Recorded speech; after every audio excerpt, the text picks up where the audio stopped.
Okay people, good morning, good evening, good afternoon. जब भी जिसका बैच चल रहा है उसके हिसाब से अगर तुम मॉर्निंग में क्लास कर रहे हो तो तुम्हारे लिए गुड मॉर्निंग सही रहेगा। अगर तुम इवनिंग में क्लास कर रहे हो तो तुम्हारे लिए गुड इवनिंग सही रहेगा। होप सो तुम लोग बहुत अच्छे होंगे और मैं भी बिल्कुल अच्छे हूँ। मैं यही उम्मीद कर रहा हूँ कि तुम लोग का पढ़ाई भी बहुत अच्छा चल रहा होगा और हम लोग का क्लासेस भी रिकॉर्डिंग भी बहुत अच्छा चल रहा है। ठीक है, आज नया चैप्टर शुरू करेंगे, काफी इंपॉर्टेंट भी, काफी इंटरेस्टिंग भी। और रेक्टिफिकेशन ऑफ एरर्स, ये बहुत इंपॉर्टेंट चैप्टर अकाउंट्स में, क्योंकि मतलब एरर या मिस्टेक होगा ही होगा, लेकिन उसका रेक्टिफिकेशन करना भी पड़ेगा, नहीं तो तुम्हारा PL accounts balance sheet book गलत हो जाएगा। तो हम ऐसे अकाउंटिंग नहीं करेंगे जैसे कि हमें एक गलत पीएल मिलेगा। हम ऐसे अकाउंटिंग नहीं करेंगे जैसे कि हमें एक गलत फाइनेंशियल मतलब बैलेंस शीट मिलेगा। आप बोलेंगे सर हमारा मिस्टेक क्यों होगा कि हम आगे जाके रेक्टिफिकेशन करेंगे। देखो बेटा, अकाउंट्स कौन करेगा? अकाउंटेंट। अकाउंटेंट एक ह्यूमन बींग्स होता है। अकाउंट्स कौन करेगा? अकाउंटेंट। अकाउंटेंट एक ह्यूमन बींग होता है। तो ह्यूमन बींग्स का तो गलती होगा ही होगा, ये हमारा नेचुरल प्रोसेस। तो ठीक है, हम लाखों कोशिश करने के बाद भी ये गारंटी नहीं दे पाएंगे कि हमारा गलती नहीं होगा। हम लाखों प्रैक्टिस करने के बाद भी हम गारंटी नहीं दे पाएंगे कि हमारा गलती नहीं होगा। तो इसीलिए अकाउंट्स में एरर होना, मिस्टेक होना बड़े बात नहीं है, लेकिन उसको रेक्टिफाई करना बड़े बात होता है। तो ठीक है, देखो रेक्टिफिकेशन ऑफ मिस्टेक। ठीक है, since accounting is done by human beings by the aid of machine का मतलब कंप्यूटर, तो there is a chances that in accounting some mistake and error may occur, but once we got the knowledge of mistake या error, our duty is to rectify the same. जब तक mistake हमें पता नहीं चलता है तब तक हम तो रेक्टिफाई नहीं करेंगे, लेकिन मिस्टेक या एरर पता होने के बाद हमें इमीडिएटली रेक्टिफिकेशन व रेक्टिफाई करना पड़ेगा। अगर हम रेक्टिफाई नहीं करेंगे तो हमारा अकाउंट्स यूजफुल नहीं होगा। तो बोलो मिस्टेक रहेगा ही रहेगा, तो मिस्टेक को तो हम बंद नहीं कर सकते, तो इसीलिए रेक्टिफिकेशन कैसे होगा हम उसको पढ़ लेते हैं। अगर तुम बोलोगे कि चलो सर हम ऐसे प्रैक्टिस करेंगे कि मिस्टेक नहीं होगा, तो रेक्टिफिकेशन का चैप्टर पढ़ने का कुछ दरकार नहीं होगा। हाँ, लेकिन तुम लाखों प्रैक्टिस लाखों कोशिश करने के बाद भी ये गारंटी नहीं दे पाओगे कि तुम्हारा मिस्टेक नहीं होगा। मिस्टेक कभी भी कहीं पे भी कहाँ भी हो सकता है, क्योंकि हमारा जो ब्रेन फंक्शन कर रहा है ना, वो हमेशा मतलब सेम जैसा फंक्शन नहीं करे। कभी तुम्हारा ब्रेन ज़्यादा एक्टिव है, कभी कभी तुम्हारा ब्रेन डल भी हो जाता है। तो जब तुम्हारा ब्रेन डल हो जाएगा तब तो तुम्हारा मिस्टेक हो जाएगा। चलो, तो मिस्टेक तो होगा, उसको हम नहीं हटा पाएंगे, तो इसीलिए बता अच्छा होगा कि रेक्टिफिकेशन कैसे होगा उसको पढ़ लेते हैं। चलो रीड करो, ये जो पीडीएफ दिया हुआ है तुम्हें, इसको रीड करो। Every concern is interested in ascertaining its true profit and financial position at the close of the trading year। देखो, हर कंसर्न का यही इरादा है कि उसे ट्रू प्रॉफिट पता चले, उसको ट्रू फाइनेंशियल पोजीशन पता चले। तो इसका मतलब अकाउंट्स हम क्यों करते हैं? प्रॉफिट जानने के लिए या ट्रू प्रॉफिट जानने के लिए? हम यही नहीं चाहते कि अकाउंट्स होता है प्रॉफिट जानने के लिए। मैं यही नहीं बोल रहा हूँ कि मैं यही बोल रहा हूँ कि अकाउंट्स प्रॉफिट जानने के लिए नहीं हो रहा है, लेकिन अकाउंट्स ट्रू प्रॉफिट जानने के लिए हो रहा है। अकाउंट्स हो रहा है ट्रू फाइनेंशियल पोजीशन निकालने के लिए। But in spite of the best efforts of the bookkeeper and the accountant, certain errors are committed in the recording of transactions which affects the financial accounts, which affect the final accounts of the concern। तुम लाखों कोशिश करने के बाद भी error होने का chances है। अगर एरर होगा तो तुम्हारा फाइनल अकाउंट्स को अफेक्ट करेगा।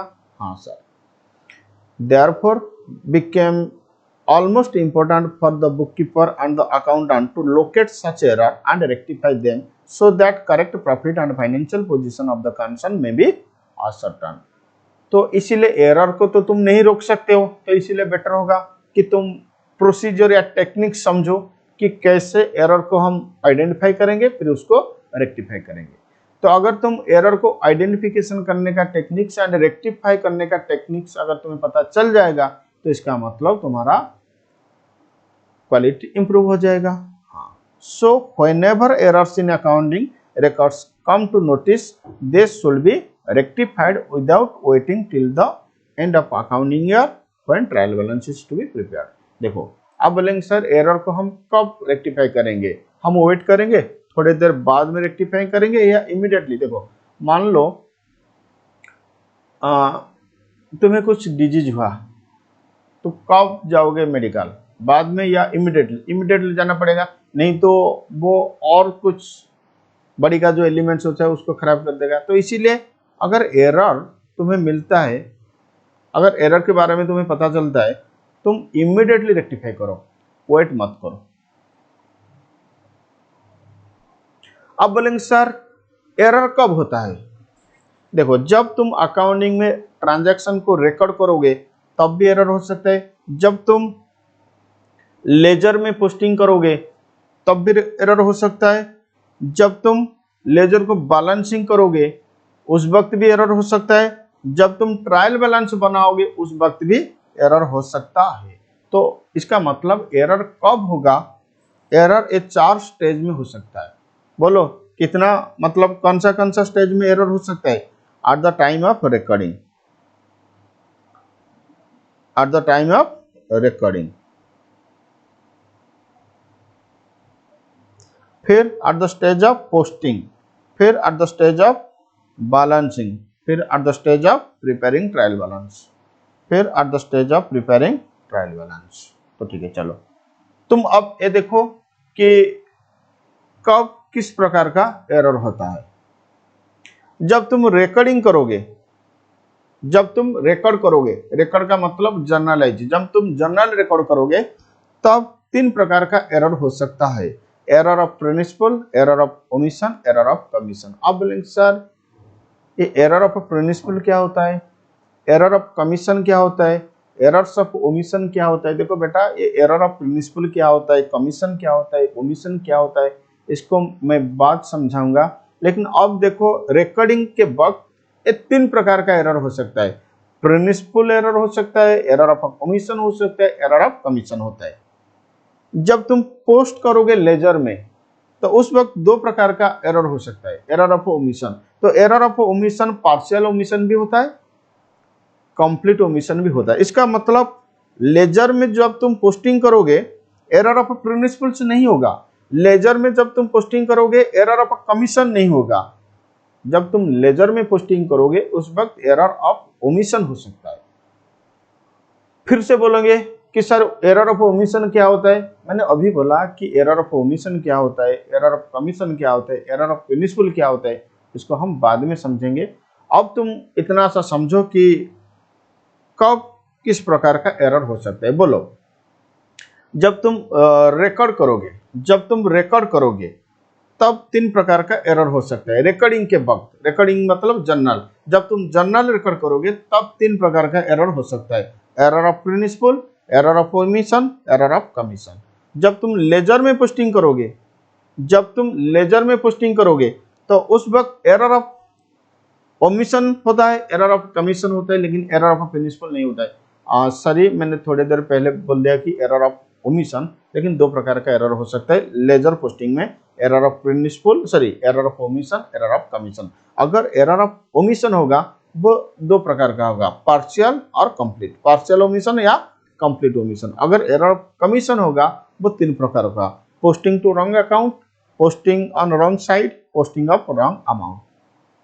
जब तुम बैलेंसिंग करोगे, जब तुम बैलेंसिंग करोगे तुम्हारा लेजर को, तो उस वक्त 2 प्रकार का एरर हो सकता है, wrong totalling of accounts, wrong balancing of accounts.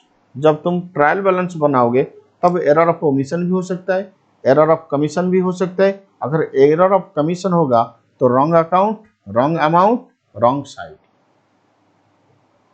इसका मतलब एरर 4 प्रकार का, इसका मतलब एरर 4 प्रकार का। अब बोलेंगे सर एरर कितना प्रकार का? एरर 4 प्रकार का। Error of principal, error of omission, error of commission, compensating errors.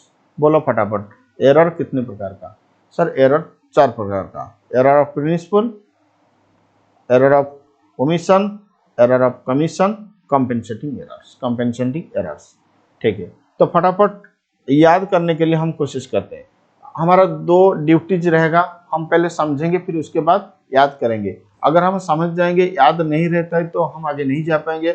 अगर हमें समझ में नहीं आता है लेकिन हम याद कर देते हैं तो 3 इडियट का चतुर रामलिंगम के जैसे हम बन जाएंगे। तो ठीक है, लेकिन हमें रणछोड़ दास छाछोड़ के जैसे बनना है।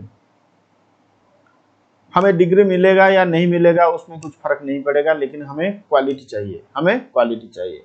तो तुम बोलो, तुम्हारा लाइफ को किस तरफ से आगे लेके जाना चाहते हो? क्या चतुर रामलिंगम के जैसे, मतलब साइलेंसर के जैसे, या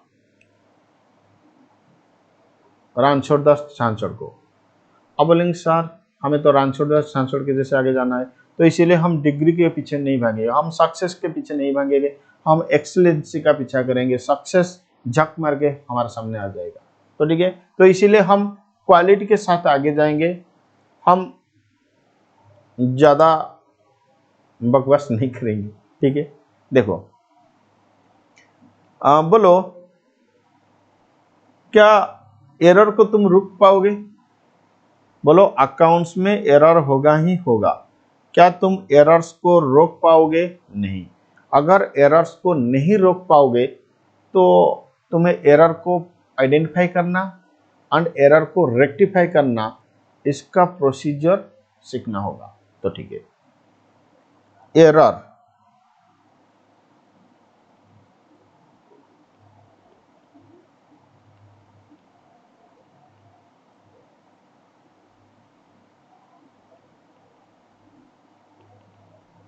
रिकॉर्डिंग के वक्त आ सकता है, एरर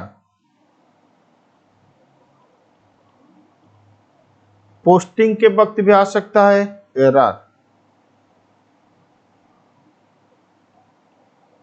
बैलेंसिंग के टाइम पे भी आ सकता है, एरर ट्रायल बैलेंस के टाइम में भी आ सकता है। रिकॉर्डिंग के वक्त कितना प्रकार का एरर हो सकता है? Error of principal, error of omission, error of commission. Recording के वक्त ये 3 प्रकार का एरर हो सकता है। कितना प्रकार का? 3 प्रकार का। Error of principal, error of omission, error of commission. ये देखो मैंने चार्ट बना लिया। जब तुम रिकॉर्डिंग करोगे तो रिकॉर्डिंग के वक्त 3 प्रकार का एरर हो सकता है। बोलो यस और no? Yes sir. Error of principal, error of omission, error of commission. जब तुम पोस्टिंग करोगे, चलो इसको हम कलरिंग करते हैं, ये हो गया हमारा येलो। जब तुम पोस्टिंग करोगे लेजर में तो तुम्हारा पोस्टिंग के वक्त पहले 2 प्रकार का एरर होगा। पोस्टिंग के वक्त 2 प्रकार का एरर होगा, एरर ऑफ ओमिशन होगा, एरर ऑफ कमीशन होगा। अगर एरर ऑफ ओमिशन होता है वो 2 प्रकार का, पार्शियल ओमिशन, कंप्लीट ओमिशन। अगर एरर ऑफ कमीशन होता है वो 3 प्रकार का। एरर ऑफ कमीशन हमेशा 3 प्रकार का ही होगा, wrong account, wrong amount, wrong side.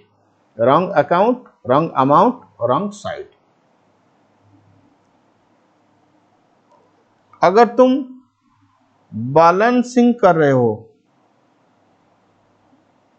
तो उस वक्त 2 प्रकार का एरर होता है, wrong totalling, wrong balancing. Balancing के वक्त 2 प्रकार का एरर होता है, रॉन्ग टोटलिंग, रॉन्ग बैलेंसिंग। अगर तुम ट्रायल बैलेंस बनाते हो तो तुम्हारा दो प्रकार का एरर होता है, error of omission, error of commission. Error of commission हमेशा तीन प्रकार का होता है, एरर ऑफ कमीशन हमेशा तीन प्रकार का होता है, wrong account, wrong amount, wrong side. इसका मतलब कुल मिला के एरर चार प्रकार का होगा, कुल मिला के एरर चार प्रकार का होगा। On the basis of above we can classify the errors into four broad category. तो अगर ब्रॉड कैटेगरी में हम बात करेंगे तो एरर चार प्रकार का होगा, error of principal, error of commission, error of omission, compensating error, compensating error. चलो आप बोलेंगे सर अब हम डिस्कशन करेंगे टाइप्स ऑफ एरर। देखो बेटा बेसिकली एरर दो प्रकार का। आप बोलेंगे सर अभी अभी आपने बोले कि एरर चार प्रकार का, error of principal, error of commission, फिर error of omission, compensating errors.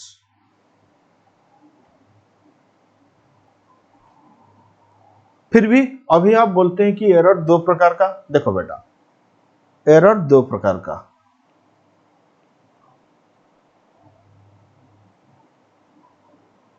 एक होता है एरर ऑफ प्रिंसिपल और एक होता है क्लरिकल एरर।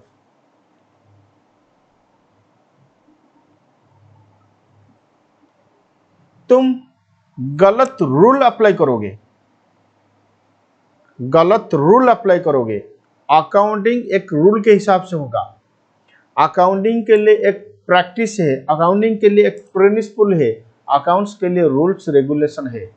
अगर तुम गलत रूल अप्लाई करोगे, गलत प्रिंसिपल अप्लाई करोगे, गलत प्रोसीजर अप्लाई करोगे, वो हो जाएगा तुम्हारा एरर ऑफ प्रिंसिपल्स। नियम तोड़ना बहुत खतरनाक होता है, ठीक है, लेकिन तुम्हारा कैलकुलेशन में गलत है, वो तुम्हारा क्लरिकल एरर बोला जाएगा। कहीं पे 5 + 5 = 10 होना चाहिए, लेकिन 5 + 5 = तुमने गलती से 6 लिख लिया। क्या प्रिंसिपल मतलब नियम को तोड़ दिया? नहीं। तो बोलो एरर दो प्रकार का, एक होता है प्रिंसिपल एरर और एक होता है क्लरिकल एरर्स। क्लरिकल एरर्स में तीन कैटेगरी आ जाएगा, errors of omission, errors of commission, compensating errors. अगर तुम ब्रॉड हेड में देखोगे, सॉरी नैरो हेड में देखोगे, तो एरर दो प्रकार का, error of principal, clerical errors. फिर क्लरिकल एरर्स तीन प्रकार का, error of omission, error of commission, compensating errors. बोलो तुमने कैलकुलेशन गलत किया, क्या वो एरर ऑफ प्रिंसिपल में आएगा? नहीं सर, वो error of sorry clerical errors में आ जाएगा। तुमने गलत रूल अप्लाई किया, तुमने गलत प्रोसीजर अप्लाई किया, वो एरर ऑफ प्रिंसिपल हो जाएगा। तो ब्रॉड में देखोगे तो एरर चार प्रकार का, errors of principal, error of omission, error of commission, compensating errors. अगर तुम नैरो में देखोगे तो एरर्स दो प्रकार का, errors of principal, clerical errors, errors of principle and clerical errors. ठीक है, देखो basically errors are two types. क्या?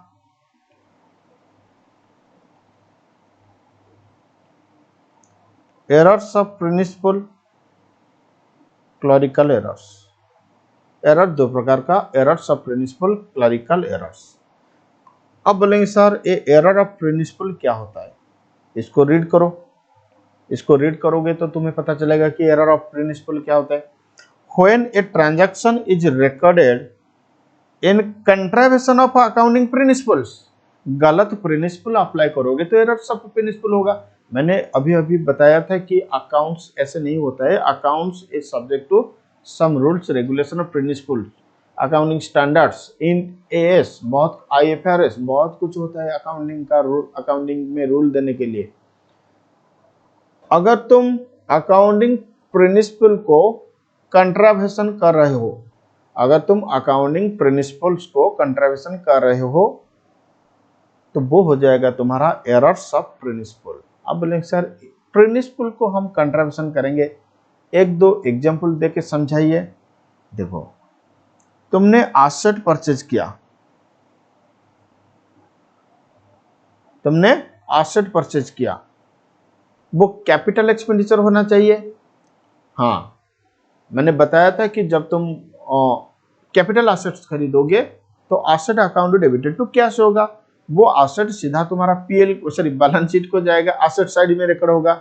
लेकिन तुमने एसेट परचेज किया, वो कैपिटल एक्सपेंडिचर होना चाहिए, गलती से तुमने उसको एक्सपेंसेस के हिसाब से रिकॉर्ड कर लिया, परचेज के हिसाब से। मतलब कैपिटल एक्सपेंडिचर को गलती से रेवेन्यू एक्सपेंडिचर ट्रीट किया तुमने, वो एरर्स ऑफ प्रिंसिपल। क्योंकि अकाउंटिंग का जो प्रिंसिपल्स होता है, एक्सपेंडिचर दो प्रकार का होगा, कैपिटल एक्सपेंडिचर, रेवेन्यू एक्सपेंडिचर, वो प्रिंसिपल को तुमने तोड़ दिया। तो it is an error of principle. In this case there is no effect on trial balance. देखो परचेज हुआ एसेट या वो सीधा बैलेंस शीट को जाना चाहिए, ठीक है। देखो अगर तुम एसेट्स खरीदोगे, अगर तुम एसेट खरीदोगे मतलब फिक्स एसेट खरीदा, ध्यान से समझो, तुम लोग का बेसिक ना बहुत पुअर, तो मैं तो यही कोशिश कर रहा हूं कि यहाँ पे जो भी स्टूडेंट्स होंगे उन लोगों का बेसिक में पुअर होने नहीं दूंगा, क्योंकि वो लोग जब पास करके बाद तुम लोग जाओगे ना जब इंटरव्यू के लिए, तो उस वक्त तुम क्लिक नहीं करोगे, तुम्हें अच्छा पैकेज नहीं मिलेगा।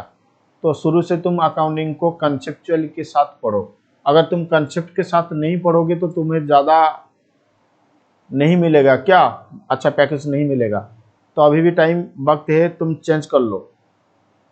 अगर तुम कहीं पे भी पढ़ रहे हो वहाँ कंसेप्चुअली डिस्कशन नहीं हो रहा है तो उस जगह तुम चेंज कर दो, नहीं तो कुछ फायदा नहीं मिलेगा। आगे तो जाओगे लेकिन बहुत आगे नहीं जाओगे, 4-5 साल के बाद तुम सफर होगे, रियलाइज करोगे, तब मेरे बात याद आएगा, फिर उस वक्त कुछ नहीं हो पाएगा, तुम्हें रोना होगा सारा जिंदगी। देखो तुमने फिक्स एसेट खरीदा तो एंट्री क्या होगा, fix asset account debit to cash. इसका मतलब एक एसेट तुम्हारा बढ़ेगा, फिक्स एसेट, तो बैलेंस शीट में मशीनरी आ जाएगा, मशीनरी इंक्रीज होगा, कैश डिक्रीज होगा, मशीनरी इंक्रीज होगा, कैश डिक्रीज होगा। मतलब अगर मशीनरी 10 रुपया इंक्रीज होगा तो कैश 10 रुपया डिक्रीज होगा। इसका मतलब टोटलिंग में कुछ इफेक्ट आएगा क्या, नहीं आएगा। अगर तुम इसको कैपिटल को रेवेन्यू कर दोगे, अगर तुम कैपिटल को रेवेन्यू चार्ज करोगे, इसका मतलब purchase account debited to cash नहीं होगा, sorry I am so sorry, fix asset account debited to cash नहीं होगा। क्या होगा एंट्री, परचेज अकाउंट डेबिट, ध्यान से समझो, टू कैश। मैंने एसेट खरीदा था, फिक्स एसेट, क्या एंट्री होना चाहिए, fix asset account debited to cash. अगर fix asset account debited to cash entry होगा तो फिक्स एसेट डेबिट हो रहा है तो फिक्स एसेट इंक्रीज होगा, मान लो मशीनरी। कैश क्रेडिट हो रहा है तो कैश डिक्रीज होगा। हाँ, लेकिन मैंने एसेट के जगह में परचेज डेबिट किया, इसका मतलब कैपिटल एक्सपेंडिचर को मैंने रेवेन्यू एक्सपेंडिचर के जैसे ट्रीट किया, कैपिटल एक्सपेंडिचर को मैंने रेवेन्यू एक्सपेंडिचर के जैसे ट्रीट किया, तो उस वक्त एंट्री होगा purchase account debited to cash. बोले सर नो, ऐसा अगर purchase account debited to cash होगा तो उसका इफेक्ट अकाउंट्स में क्या होगा उसको एक बार समझो, फिर उसके बाद तुम्हें वो लाइन का मीनिंग मिल जाएगा कि क्यों errors of principle trial balance में आइडेंटिफाई नहीं होगा। इसका मतलब एरर्स ऑफ प्रिंसिपल अगर होगा वो ट्रायल बैलेंस को अफेक्ट नहीं करेगा, ट्रायल बैलेंस अपने आप टैली कर जाएगा। तो ट्रायल बैलेंस को देख के तुम एरर्स ऑफ प्रिंसिपल को नहीं पकड़ पाओगे। हाँ, ट्रायल बैलेंस तुम्हारा क्लरिकल एरर्स को आइडेंटिफाई कर देगा। अब देखो, purchase account debited to cash होगा, इसका मतलब तुम्हारा पीएल में परचेज आ जाएगा। बोलो ऐसा नो? हाँ, अगर पीएल में तुम्हारा परचेज आ जाएगा तो तुम्हारा प्रॉफिट कम हो जाएगा। हाँ, इसमें सोचने का बात क्या है, अगर पीएल में या ट्रेडिंग में तुम्हारा प्रॉफिट इंक्रीज हो जाएगा तो तुम्हारा नेट प्रॉफिट गिर जाएगा। फिर बैलेंस शीट का हालत देखो, बैलेंस शीट का हालत देखो। लायबिलिटी साइड में प्रॉफिट कम रिकॉर्ड होगा, एसेट साइड में कैश कम रिकॉर्ड होगा। मतलब कैश तो गिरेगा ना, क्योंकि कैश अकाउंट क्रेडिट हो रहा है। तो एसेट साइड में मशीनरी बढ़ के एसेट कम होना चाहिए, लेकिन एसेट तो कम हो रहा है डेबिट साइड में। एसेट साइड में एसेट तो कम हो रहा है क्योंकि कैश तो कम होगा, लेकिन उसका करस्पॉन्डिंग लायबिलिटी साइड में कम हो जाएगा, पीएल कम हो जाएगा। देखो, बैलेंस शीट अगर टैली कर जाता है तो अच्छा बात है। मैंने यही कह रहा हूं कि इधर एक एसेट इंक्रीज होगा और एक एसेट डिक्रीज होगा, इधर कुछ चेंज नहीं होगा। बैलेंस शीट टैली करेगा। हाँ, अगर इधर एसेट डिक्रीज हो रहा है फिर इधर प्रॉफिट डिक्रीज हो रहा है, मतलब दोनों साइड सेम अमाउंट में डिक्रीज हो रहा है। अब बोलो दोनों साइड टैली करेगा या नहीं करेगा? बोलो टैली करेगा। तो इसका मतलब अगर तुम्हारा एरर्स ऑफ प्रिंसिपल हो रहा है तो फिर भी तुम्हारा ट्रायल बैलेंस टैली कर जाएगा, तुम्हारा बैलेंस शीट मैच हो जाएगा, लेकिन तुम्हारा फाइनेंशियल स्टेटमेंट गलत है। वो फाइनेंशियल स्टेटमेंट एक्सेप्टेबल नहीं है क्योंकि वो ट्रू फाइनेंशियल पोजीशन नहीं देगा, वो ट्रू प्रॉफिट्स भी नहीं देगा। तो इसीलिए एरर्स ऑफ प्रिंसिपल को आइडेंटिफाई करने के लिए तुम्हारे दिमाग में सफिशिएंट नॉलेज होना चाहिए। ठीक है, तुम्हें हर रूल एंड रेगुलेशन को जानना पड़ेगा, नहीं तो अगर तुम बिना रूल्स में अकाउंटिंग करोगे, अगर तुम बिना रूल्स में अकाउंटिंग करोगे तो देखो क्या होगा तुम्हारा हालत। अच्छा, मुझे एक बात बताओ, जब किसी एक पर्सन को डिजीज होता है, अगर जब वो डिजीज हुआ, इमीडिएटली पता चला कि मुझे डिजीज हुआ, रिकवरी होने का चांसेस ज़्यादा है क्योंकि वो इमीडिएटली प्रिकॉशन लेगा, मेडिकल जाएगा, डॉक्टर के पास जाएगा, दवाई खाएगा। अगर वो डिजीज हुआ लेकिन पता नहीं चला तो ऐसे कुछ दिन चला गया, जब डिजीज हुआ था पता चलेगा, उसके बाद और कुछ नहीं होगा, वो आदमी मर जाएगा, वो आदमी मर जाएगा।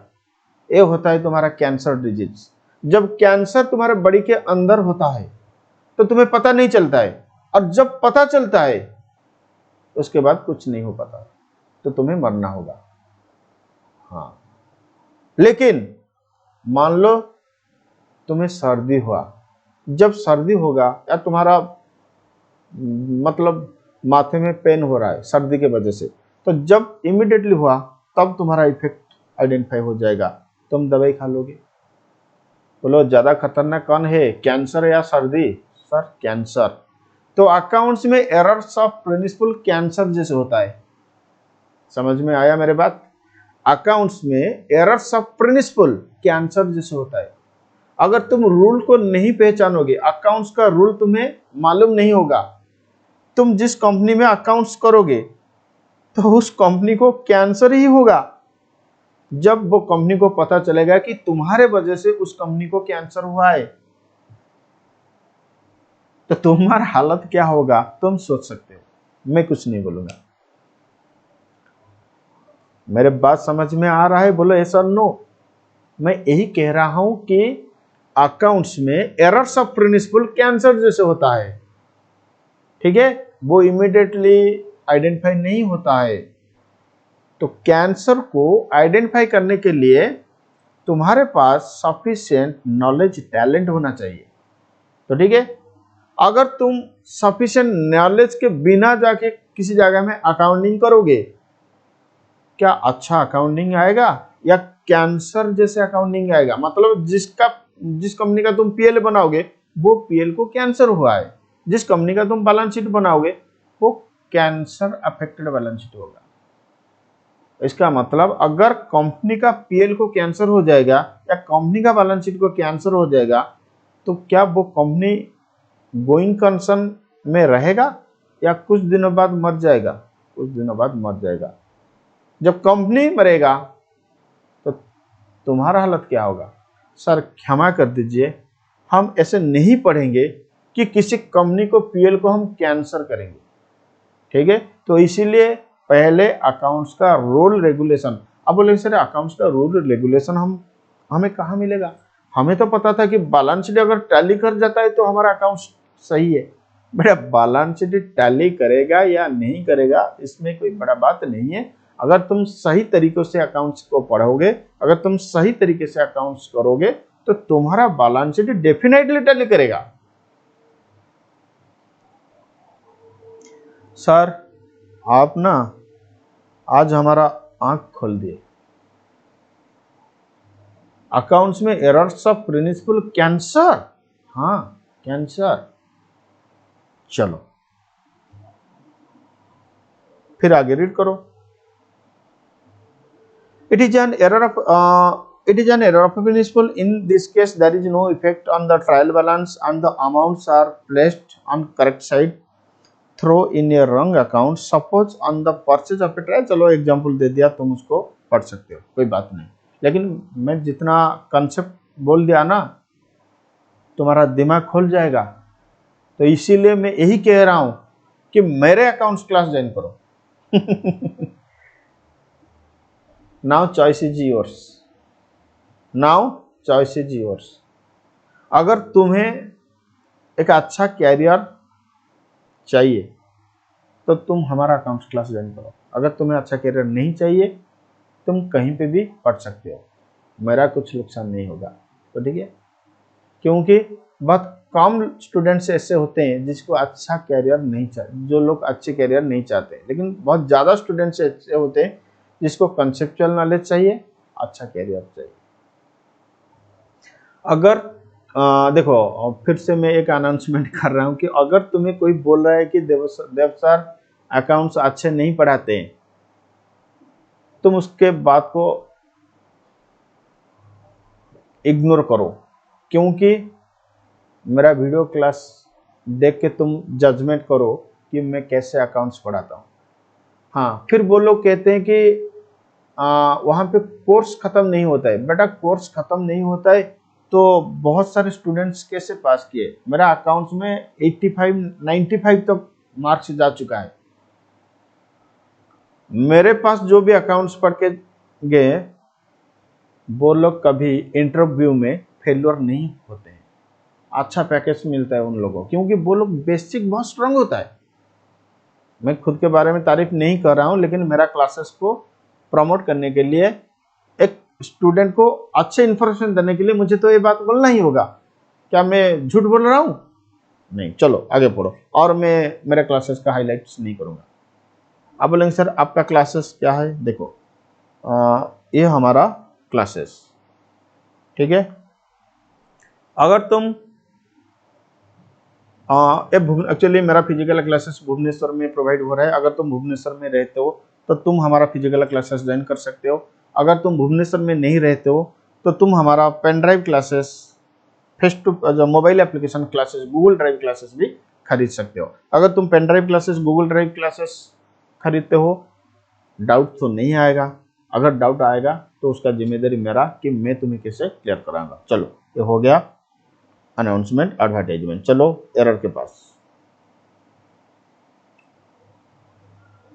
ऑलरेडी मैं बता चुका हूं कि एरर दो प्रकार का, error of principal clerical errors, लेकिन क्लरिकल एरर्स इतना खतरनाक नहीं होता है, ये सर्दी जैसा होता है। तो these errors arise because of mistake committed in the ordinary course of accounting work. देखो बोलो, मैंने जो बोला था कि ह्यूमन बींग्स, इसका मतलब एरर ही होगा। तो ह्यूमन बींग्स का एरर ऑफ प्रिंसिपल नहीं होता है, ह्यूमन बींग्स का क्लरिकल एरर होता है। अगर तुम्हारा एरर ऑफ प्रिंसिपल होता है, इसका मतलब तुम्हारे पास टैलेंट नहीं है। तो टैलेंट कम होने के वजह से एरर ऑफ प्रिंसिपल होता है, ठीक है। दिमाग डॉल या एक्टिव होने के वजह से ये होता है क्लरिकल एरर्स। तो क्लरिकल एरर्स माफ किया जा सकता है, लेकिन कम एरर्स ऑफ प्रिंसिपल माफ नहीं किया जा सकता है। मान लो तुम और मैंने दो दोस्त हो, मैंने तुम्हें कुछ खाने को दे दिया, जिसके वजह से तुम्हारा बॉडी में कैंसर वायरस क्रिएट हो गया। क्या ये मेरे गलती को तुम माफ कर सकते हो? नहीं। लेकिन मैंने तुम्हें थोड़ा बहुत आइसक्रीम दे दिया, तुमने आइसक्रीम को खा लिया, इसके वजह से तुम्हारा बॉडी में मतलब सर्दी हो गया। क्या तुम इसको माफ कर सकते हो या नहीं? हाँ सर। तो इसीलिए अगर तुम्हारे द्वारा एरर्स ऑफ प्रिंसिपल होता है, वो माफ नहीं किया जा सकता है, तुम्हें पनिशमेंट दिया जाएगा, क्योंकि तुमने एक कंपनी के पास कैंसर वायरस पहुंचा दिया। लेकिन तुम्हारे द्वारा अगर क्लरिकल एरर्स होता है, ये माफ किया जा सकता है, क्योंकि ह्यूमन बींग्स का तो कैलकुलेशन में मिस्टेक होगा ही होगा। तो ये जो ऑर्डिनरी अकाउंटिंग वर्क में क्लरिकल एरर्स होता है, ठीक है। अगर तुम अकाउंट्स को अच्छे से नहीं पढ़ोगे तो तुम्हारा एरर्स ऑफ प्रिंसिपल होगा। These errors arises because of mistake committed in the ordinary course of accounting works. These are three types: error of omission, error of commission, compensating errors. अब बोलेंगे सर अब बताइए एरर ऑफ ओमिशन क्या होता है, error of commission क्या होता है, कंपेंसेटिंग एरर्स क्या होता है। देखो, if a transaction is completely और partially omitted from the books of accounts. देखो, परचेज हुआ था, मैंने उसको कंप्लीटली ओमिट किया, परचेज का जर्नल एंट्री में नहीं रिकॉर्ड करूंगा, तो ये होता है एरर ऑफ ओमिशन, मतलब ओमिट हुआ।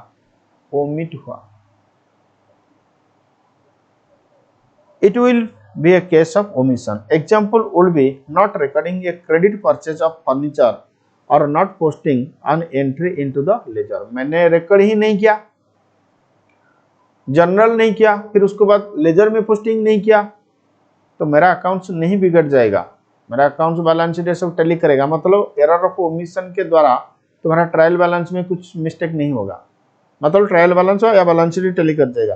फिर error of commission, it is an amount, sorry, if an amount is posted in the wrong account or it is written on the wrong side or the totals are wrong or wrong balance is struck, it will be case of error of commission.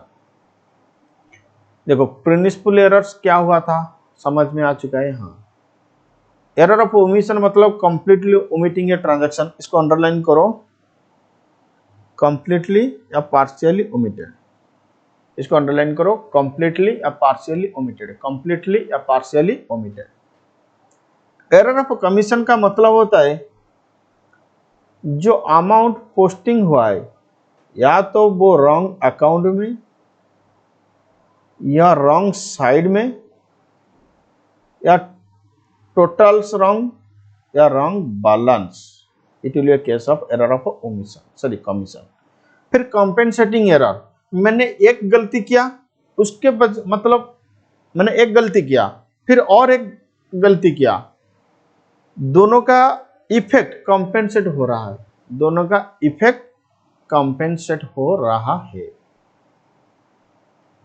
तो उसको कहते हैं compensating errors. क्या कहते हैं? Compensating errors.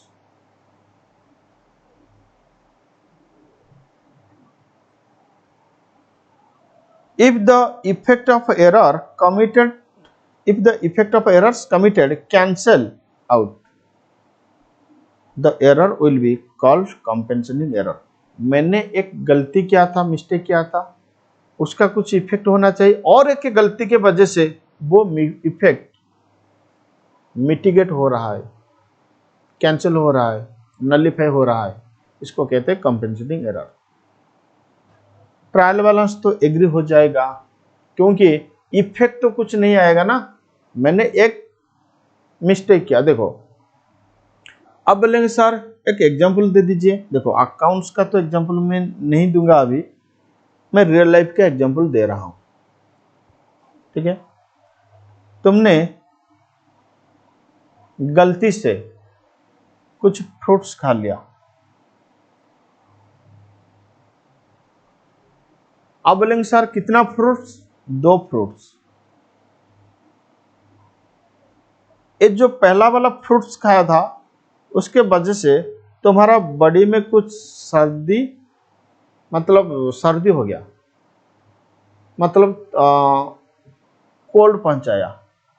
और दूसरे वाला जो फ्रूट्स तुमने खाया था तो बॉडी को कुछ, मतलब बॉडी को कुछ गर्मी पहुंचा दिया, जिसके वजह से तुम्हारा तबियत के ऊपर कुछ इफेक्ट नहीं आया। This is called compensating error, this is called compensating error. एक मिस्टेक का इफेक्ट और एक मिस्टेक का इफेक्ट के साथ कंपेंसेट हो रहा है, जैसे कि टोटल ठीक हो रहा है, तो इसीलिए ट्रायल बैलेंस के ऊपर इसका इफेक्ट नहीं जाएगा, कंपेंसेटिंग एरर्स, ठीक है।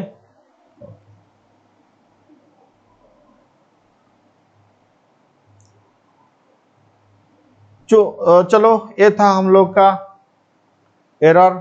एरर कितने प्रकार का सर? एरर 2 प्रकार का, errors of principal, clerical errors. Clerical errors कितना प्रकार का सर? 3 प्रकार का, error of omission, error of commission, compensating error. Error of omission, error of commission, compensating errors.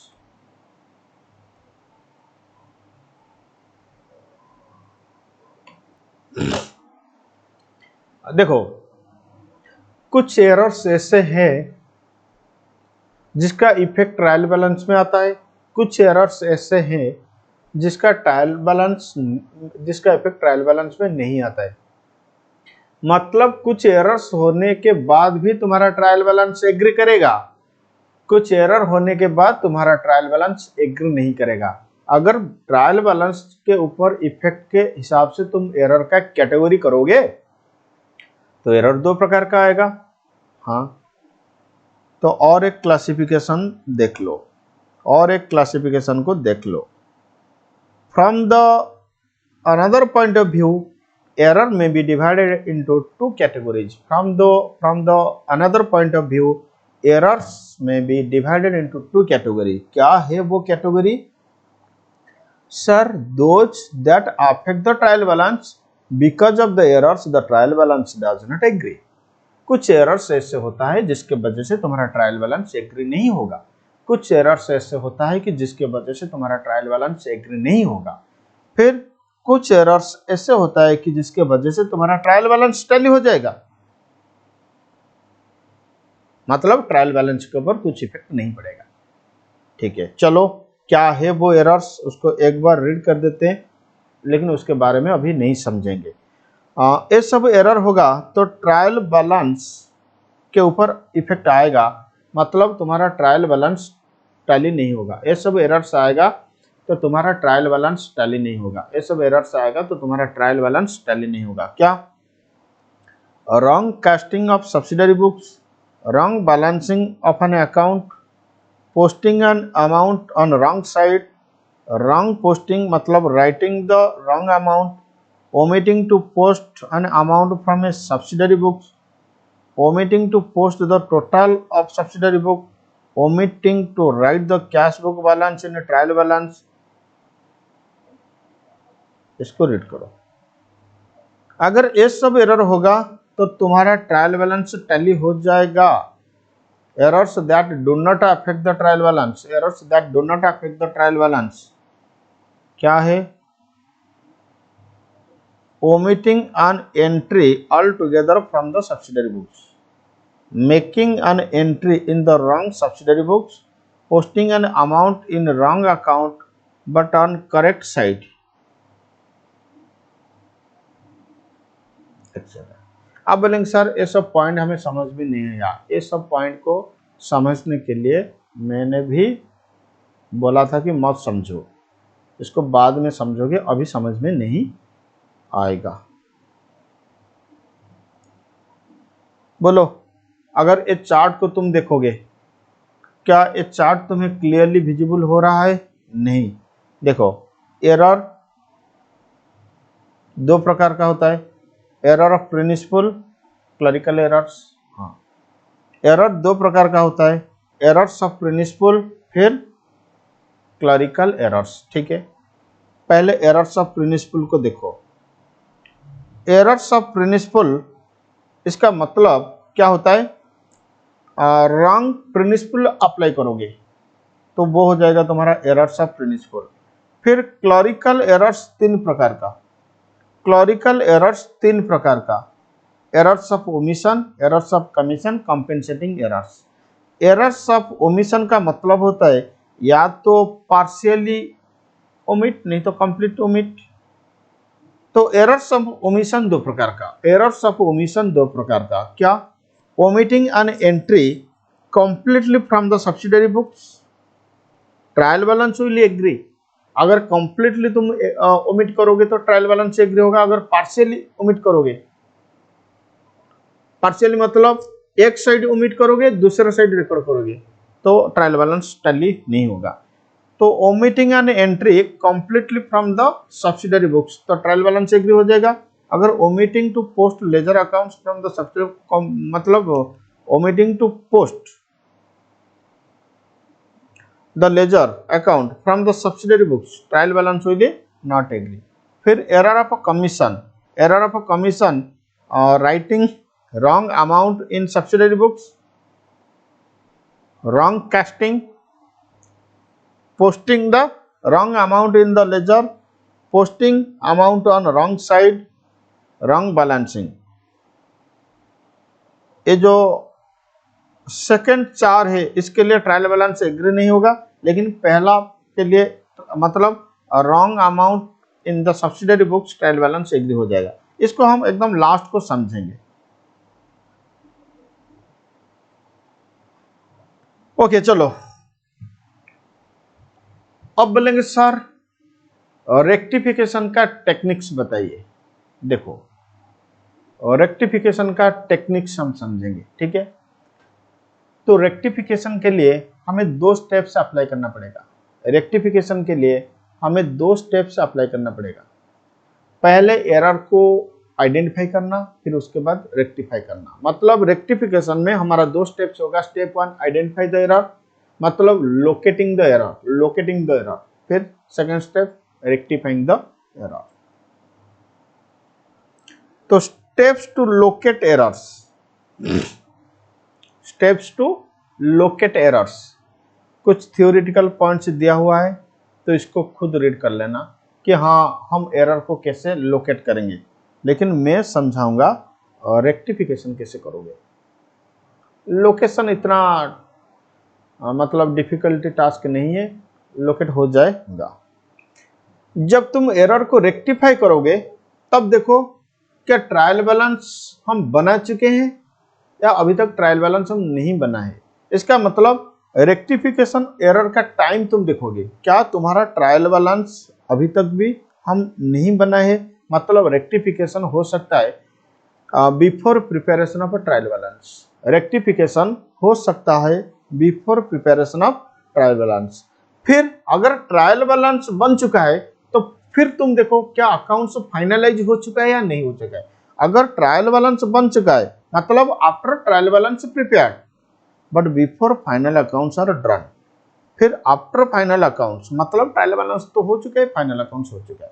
तो इसका मतलब तुम पहले देखोगे टाइमिंग ऑफ रेक्टिफिकेशन। अब बोलेंगे सर टाइमिंग ऑफ रेक्टिफिकेशन का मतलब, देखो जब तुम्हें मिस्टेक पता चलेगा तब तुम रेक्टिफाई करोगे। अब देखो तुम जिस वक्त रेक्टिफाई कर रहे हो उस वक्त क्या तुम्हारा ट्रायल बैलेंस अभी प्रिपेयर नहीं हुआ है, तो वो हो जाएगा rectification before the preparation of trial balance. वो हो जाएगा rectification before the preparation of trial balance. क्या तुम्हारा ट्रायल बैलेंस अभी हो चुका है लेकिन फाइनल अकाउंट्स मतलब ट्रेडिंग पीएल हम नहीं बना चुके हैं ट्रेडिंग पीएल बैलेंस शीट, तो वो हो जाएगा after the preparation of a trial balance but before finalisation of accounts. क्या तुम्हारा अकाउंट्स फाइनलाइजेशन हो चुका है? इसका मतलब after the final accounts is prepared. तो 3 स्टेज में हम रेक्टिफिकेशन कर सकते हैं। बोलो कितना कितना स्टेप? रेक्टिफिकेशन हो सकता है before the trial balance is prepared, फिर रेक्टिफिकेशन हो सकता है after the trial balance but before preparation of a final accounts, फिर रेक्टिफिकेशन हो सकता है after the preparation of a final accounts.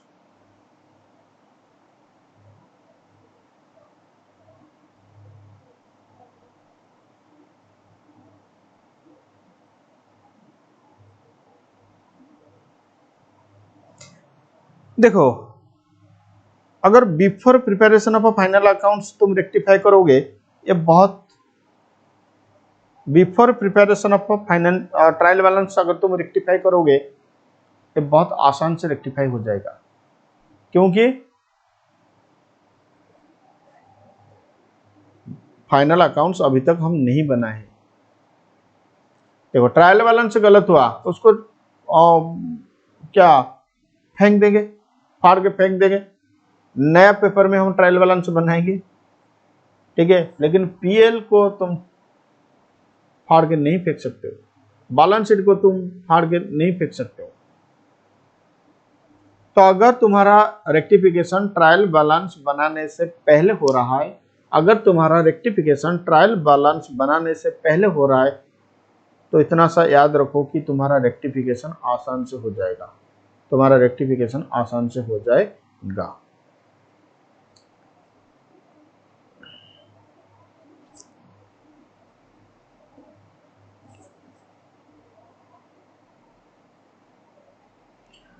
चलो एक काम करो,